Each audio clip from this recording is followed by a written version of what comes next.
మోహిని ఓర కంటితో భస్మాసుడి కళ్ళలో కళ్ళు పెట్టి చూస్తూ దగ్గరకు రమ్మని నాట్యం చేస్తూ మెల్లగా తన కుడి చేతిని తన తలపై పెట్టుకుంటుంది.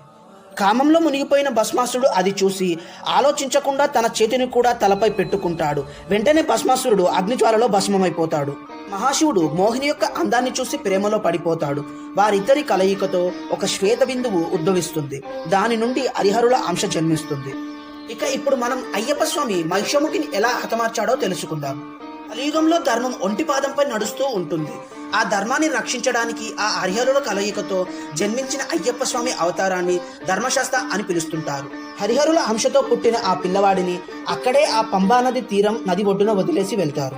హరిహరుల అంశతో పుట్టిన ఆ పసిబాలుడు ఎంతో అందమైన ప్రకాశవంతమైన నవ్వుతో ఉంటాడు. అలాగే ఆయన మెడలో ఒక సువర్ణ గంట ఉంటుంది.